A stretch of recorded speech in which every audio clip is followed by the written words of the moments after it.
علی اور عائشہ کی شادی کو 10 سال ہو چکے تھے، مگر ابھی تک وہ اولاد جیسی نعمت سے محروم تھے۔ کافی علاج و معالجہ کروایا مگر افاقہ نہ ہوا، تو اب اللہ کی مرضی سمجھ کر دونوں نے حالات سے سمجھوتا کر لیا تھا۔ اس بات پر دونوں اکثر افسردہ رہتے، مگر دونوں کے پیار میں کوئی کمی نہ آئی تھی۔ علی ایک نیک ایماندار بندہ تھا جو محنت مزدوری کر کے اپنے گھر کا خرچہ چلا رہا تھا۔ اگرچہ علی کو مزدوری زیادہ تو نہیں ملتی تھی، مگر چونکہ عائشہ ایک سمجھدار اور قناعت پسند عورت تھی، لہذا وہ گھر کے معاملات کو سمجھداری سے چلا رہی تھی۔ اس نے کبھی بھی علی سے کسی چیز کی فرمائش نہ کی اور نہ کبھی تنگ دستی کا مظاہرہ کیا، مگر عائشہ جلد امیر ہونے کے خواب ضرور دیکھتی تھی اور اللہ سے ہر دم حالات کی بہتری کی دعا کرتی تھی۔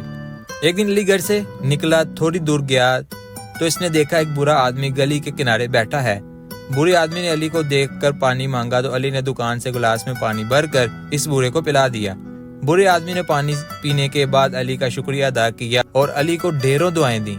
چند دن بعد جب علی کام سے واپس گھر آ رہا تھا تو راستے میں اسے ایک بیگ ملا۔ پہلے تو اس کو نظر انداز کر کے آگے بڑھنے لگا، مگر پھر فوراً سوچا کہ اب یہ اس کی ذمہ داری ہے کہ مالک تلاش کرے۔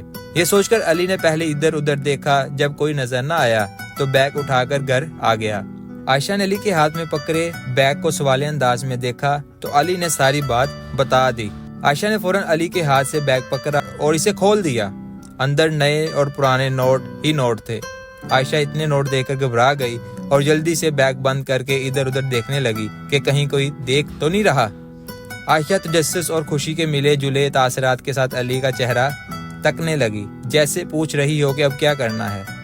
علی اس کی دلی کیفیت سمجھ گیا اور فوراً بولا کہ ہمیں مالک تلاش کر کے یہ بیگ اس تک پہنچانا ہے، کیونکہ ہمارا دین امانت میں خیانت کو پسند نہیں کرتا اور دوسرے کے مال پر نظر رکھنا بھی ایک ناپسندیدہ عمل ہے۔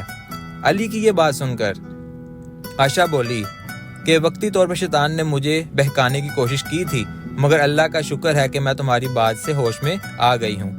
یہ کسی کی امانت اور ہماری آزمائش ہے، ہم انشاءاللہ اس آزمائش میں کامیاب ہوں گے۔ دونوں نے بیگ کی تلاشی لی تو انہیں بیگ میں پڑا ایک کارڈ ملا جس پر کسی کا نام اور ٹیلی فون نمبر لکھا ہوا تھا۔ علی نے اس نمبر پر کال کی اور بات کرتے ہوئے پتہ چلا کہ وہ شخص اس بیگ کا مالک تھا جو بیگ کے گم ہونے پر سخت پریشان تھا۔ تھوڑی دیر بعد ایک شخص بڑی سی گاڑی میں علی کے گھر کے پاس پہنچا۔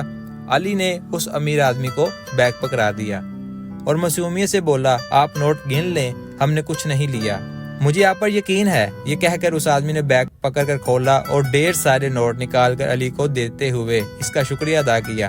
علی اور عائشہ اس غیر متوقع صورتحال پر ایک دوسرے کو دیکھنے لگے۔ ان پر ہمارا کوئی حق نہیں، آپ کا بہت بہت شکریہ، علی نے ہمت کر کے کہا۔ یہ آپ کی ایمانداری کا صلہ ہے اور اس میں میری خوشی بھی شامل ہے۔ امیر آدمی مسکراتے ہوئے بولا اور ان کے گھر سے باہر نکل کر گاڑی میں بیٹھ کر چلا گیا۔ اس آدمی کے جانے کے بعد علی اور عائشہ دیر تک اپنے رب کا شکر ادا کرتے رہے کہ کس طرح ان پر اللہ کی رحمت نازل ہو گئی۔ اس واقعے کے بعد اللہ نے ان کے دن بدل دیے۔ علی نے ایک دکان ڈال دی جس سے وہ دن دگنی اور رات چگنی ترقی کرنے لگا۔ اس کے بعد اللہ نے انہیں پیارا سا بیٹا عطا کیا۔ بے شک اللہ سب کی سنتا ہے۔ اس کہانی سے ہمیں سبق ملتا ہے کہ وقتی طور پر حالات ہمارے برے ہوتے ہیں، ہو سکتا ہے کہ وہ ہماری آزمائش ہو۔ اللہ تعالیٰ جو کل کائنات کا مالک ہے، وہ برے حالات کو اچھے حالات میں بدلنے پر قادر ہے۔ لہٰذا ہمیں برے حالات میں اپنے حالات درست کرنے کے لیے بے ایمانی اور امانت میں خیانت نہیں کرنی چاہیے۔